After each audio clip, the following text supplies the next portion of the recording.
ఇటీవల 21 డిసెంబర్ 2024న India state of forest report 2023ను భూపేంద్ర యాదవ్ ఎవరినే పర్యావరణం, అటవీ మరియు వాతావరణ మార్పుల మంత్రి ఈయన రిలీజ్ చేయడం జరిగింది ఈ రిపోర్ట్ని. అయితే ఇది ఎన్నవ రిపోర్ట్ అని అడగవచ్చు. ఇది 18వ రిపోర్టు. ఎప్పటి నుండి ఇస్తున్నారు ఈ రిపోర్ట్ అంటే 1987 నుండి. ఎవరు మరి ఇది విడుదల చేసేది లేదా రూపొందించేది అంటే ఫారెస్ట్ సర్వే ఆఫ్ ఇండియా. ఎవరు? Forest survey of India. అయితే ఫారెస్ట్ సర్వే ఆఫ్ ఇండియా ఎక్కడుందని అడగవచ్చు. ఇది ఉత్తరాఖండ్లోని డెహ్రాడూన్లో ఉంది. ఎక్కడ? ఉత్తరాఖండ్లోని డెహ్రాడూన్లో ఉంది. దీన్ని 1981లో ఏర్పాటు చేశారు. ఇది ఫారెస్ట్ సర్వే ఆఫ్ ఇండియాని. ప్రజెంట్ దీని డీజీ డైరెక్టర్ జనరల్ ఎవరు అంటే అనూప్ సింగ్. ఎవరు? అనూప్ సింగ్. ఓకేనా. అయితే ఈ రిపోర్ట్ని, ఈ ఇండియా స్టేట్ ఆఫ్ ఫారెస్ట్ రిపోర్ట్ని ప్రతి 2 సంవత్సరాలకు ఒకసారి అయితే రూపొందిస్తారనేది మీరు ఖచ్చితంగా గుర్తుంచుకోవాలి. లాస్ట్ టైం 2021లో ఇచ్చారు, ఇప్పుడు 2023లో. అయితే దీన్ని డెహ్రాడూన్లోని ఫారెస్ట్ రీసెర్చ్ ఇన్స్టిట్యూట్ అని ఒకటి ఉంది, అందులో ఈ రిపోర్టును అయితే విడుదల చేయడం జరిగింది. దీనికి సంబంధించిన ముఖ్యాంశాలు చూద్దాం మనం. ముఖ్యాంశాలు చూసినట్లయితే అటవీ మరియు వృక్షాల విస్తీర్ణం 8,27,357 చదరపు కిలోమీటర్లు. 8,27,357 చదరపు కిలోమీటర్లు. అవునా? అయితే ఇది శాతం పరంగా అడిగితే మాత్రం 25.17% అనేది గుర్తుంచుకోవాలి ఖచ్చితంగా. ఎంత? 25.17%. ఇంతకుముందు మనం అటవీ మరియు వృక్షాల విస్తీర్ణం చూసినాం. అట్లా కాకుండా అటవీ విస్తీర్ణం మాత్రమే చూసినట్లయితే మాత్రం 21.76%. అదే చెట్ల విస్తీర్ణం చూసినట్లయితే 3.41%. ఓకేనా. ఇక్కడ చదరపు కిలోమీటర్లో కూడా ఇచ్చాడు, అది కూడా చూడండి. నెక్స్ట్ 2021తో పోలిస్తే దేశంలో మొత్తం అడవులు చెట్ల విస్తీర్ణం 1,445 చదరపు కిలోమీటర్లు అయితే పెరిగింది.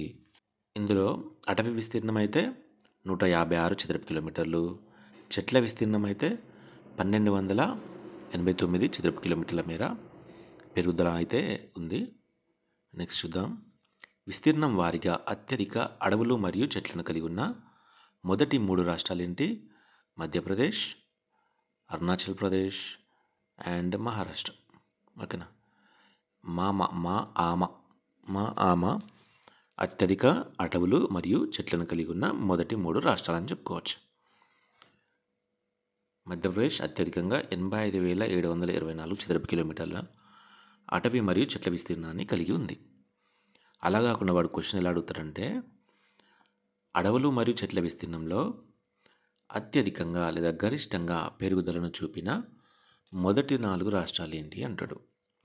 అలా చూసినట్లయితే ఛత్తీస్గఢ్ మొదటి స్థానంలో ఉంది. తర్వాత ఉత్తరప్రదేశ్ అండ్ ఒడిశా కూడా 2 సేమ్ ఉన్నాయి కదా. ఓకే, ఇది 2 ఇచ్చేసి ఇది 3 ఇచ్చేద్దాం. అండ్ రాజస్థాన్ తర్వాత స్థానంలో ఉంది. ఛత్తీస్గఢ్, ఉత్తరప్రదేశ్, ఒడిశా, రాజస్థాన్లో అత్యధికంగా లేదా గరిష్టంగా పెరుగుదల అయితే నమోదు కావడం జరిగింది. ఇందులో అడవులు మరియు చెట్ల విస్తీర్ణంలో. నెక్స్ట్ కేవలం అటవీ విస్తీర్ణం పరంగా చూసినట్లయితే పెరిగిన మొదటి 3 రాష్ట్రాలు చూసినట్లయితే మిజోరాం, గుజరాత్, ఒడిశా. అడవులు మరియు చెట్ల విస్తీర్ణం గరిష్టంగా పెరుగుదల నమోదైంది అంటే ఛత్తీస్గఢ్, ఉత్తరప్రదేశ్, ఒడిశా, రాజస్థాన్. అట్లా కాకుండా కేవలం అటవీ విస్తీర్ణంలో అత్యధికంగా పెరిగిన మొదటి 3 రాష్ట్రాలు అంటే మాత్రం మిజోరాం, గుజరాత్ అండ్ ఒడిశా. అండ్ అలాగే కేవలం అటవీని మాత్రమే తీసుకొని ఎక్కడ అత్యధికంగా నమోదైంది అని అడగవచ్చు. ఇంతకుముందు మనం ఏం చూసినాం?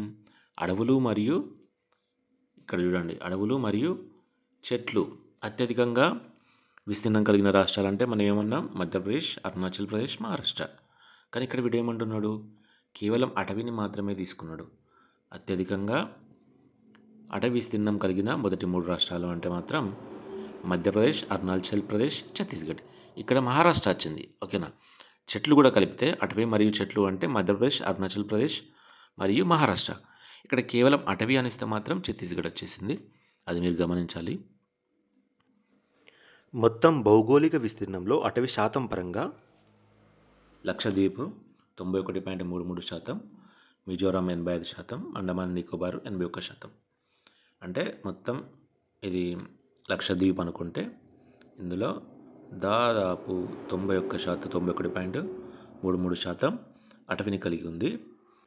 మొత్తం భౌగోళిక విస్తీర్ణంలో అటవీ శాతం పరంగా లక్షద్వీప్ మొదటి స్థానంలో, మిజోరాం రెండవ స్థానంలో, అండమాన్ నికోబార్ మూడవ స్థానంలో ఉన్నాయి.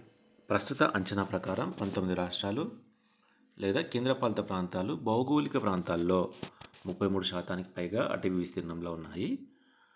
అండ్ వీటిలో మిజోరాం, లక్షద్వీప్, అండమాన్ అండ్ నికోబార్ ద్వీపం, అరుణాచల్ ప్రదేశ్, నాగాలాండ్, మేఘాలయ, త్రిపుర, మణిపుర వంటి 8 రాష్ట్రాలు 75% పైగా అటవీ విస్తీర్ణాన్ని అయితే కలిగి ఉన్నాయి. నెక్స్ట్ దేశం మొత్తం మడ అడవులైతే 4,992 చదరపు కిలోమీటర్లు ఉంది. ఎంత? 4,992 చదరపు కిలోమీటర్ల మడ అడవులు విస్తరించి ఉన్నాయని చెప్పుకోవచ్చు. వెదురు వచ్చేసి ఎంత విస్తీర్ణంలో ఉంది? 154,670 చదరపు కిలోమీటర్లు. ఇవి అడగవచ్చు, బట్ చూడాలి. ఓకే, 2021లో జరిగిన చివరి అంచనాలతో పోలిస్తే వెదురు విస్తీర్ణం పెరిగింది. ఎంత? 5,224 అయితే చదరపు కిలోమీటర్లు అయితే పెరిగింది. నెక్స్ట్ ప్రస్తుత అంచనా ప్రకారం దేశంలోని అడవులలో మొత్తం కార్బన్ స్టాక్ వచ్చేసి 7,285.5 మిలియన్ టన్నులుగా ఉంది. గత అసెస్మెంట్లో పోలిస్తే దేశంలో కార్బన్ స్టాక్ కూడా పెరుగుదల నమోదైంది. ఎంత? 81.5 మిలియన్ టన్నులు అయితే పెరిగిందని చెప్పుకోవచ్చు. మొత్తం ఎంత ఉంది? 7,285.5. ఎంత పెరిగింది అంటే 81.5 మిలియన్ టన్నులు అయితే పెరిగింది. సరేనండి, ఇది దానికి సంబంధించిన రిపోర్ట్ అయితే ఇందులో తెలంగాణ లేదు. అయితే తెలంగాణలో చిన్న క్లారిటీ నాకే మిస్ అవుతుంది. ఒక్కొక్క వెబ్సైట్లో ఒక్కొక్కలా ఉంది. సో క్లారిటీ వచ్చాక తెలంగాణకు సంబంధించింది కూడా నేను చెప్తాను సపరేట్గా. ఓకే, మరి ఇంతేనండి ఈ వీడియోలో అయితే. నెక్స్ట్ వీడియోలో మంచి టాపిక్ తీసుకుని ఎక్స్ప్లెయిన్ చేద్దాం. సరే, ఇంకా ఎవరైనా మన ఛానల్ని సబ్స్క్రైబ్ చేయకపోతే చేసేయండి. సరే, మరి నెక్స్ట్ వీడియోలో కలుద్దాం. బాయ్, ఉంటున్నా. Thank you.